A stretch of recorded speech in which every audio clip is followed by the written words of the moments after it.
तर मित्रांनो सप्रेम नमस्कार, मी आहे विनोद कुमार माने गुरुजी या माझ्या एज्युकेशनल मोटिवेशनल चॅनलमध्ये आपण सर्वांचं मी सहर्ष स्वागत करत आहे। मित्रांनो आपण बघत आहात हे आहे स्टील ब्रश पेन, याला स्टील ब्रश पेन असं म्हणतात आणि या पेनाच्या सहाय्याने हिंदी मराठी देवनागरी वर्णमाला जी आहे तर ती वर्णमालाचं लेखन जे आहे ते आपण करून घेणार आहोत आणि ही फाउंटन पेनची शाई आहे। तर मित्रांनो आपण अचं लेखन जे आहे तर ते अचं लेखन आपल्याला कसं करता येईल हे आपल्याला बघायचं आहे। तर अचं लेखन करताना पहिल्यांदा कॅलिग्राफी लेखन कशा पद्धतीने आपण करतो तर ते आपल्याला बघायचं आहे। तर मित्रांनो बघा, हा अर्धगोल, परत हा एक अर्धगोल, ठीक आहे। तर नीट लक्ष द्या कशा पद्धतीने आपण लेखन करतो, ठीक आहे। त्यानंतर ही आडवी रेषा, त्यानंतर ही परत उभी रेषा आणि मग ही नंतर परत आडवी रेषा।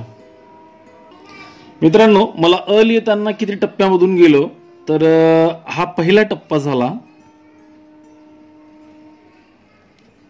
सॉरी हा पहिला टप्पा आहे फर्स्ट, त्यानंतर हा आपण सेकंड घेतला, त्यानंतर हा थर्ड, त्यानंतर हा फोर्थ आणि हा 5।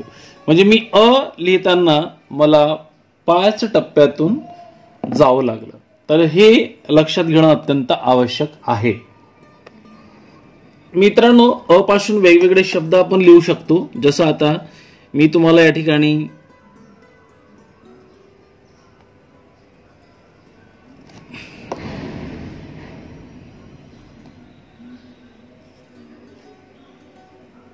आकाश,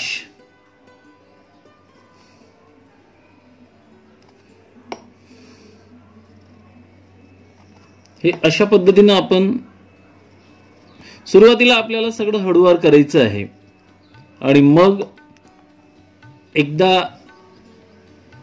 आपण स्पीड पकडली की मग मात्र आपल्याला स्पीडनी पण लिहिता येईल। तर यासाठी सराव जो असतो तर तो सराव अत्यंत महत्त्वाचा असतो। तर परत एकदा आपण अ लिहून बघू। बघा मी पहिल्यांदा तुम्हाला सांगितलं होतं हे अर्धगोल, परत हे अर्धगोल, मग ही आडवी रेषा, मग ही उभी रेषा आणि मग परत ही आडवी रेषा। तर अशा पद्धतीने आपल्याला मराठी वर्णमालेतील अ हा वर्ण जो आहे तर अ हा वर्ण आपल्याला लिहिता येईल। 1 2 3 4 आणि 5। तर 5 टप्प्यातून आपल्याला अ लेखन करता येईल।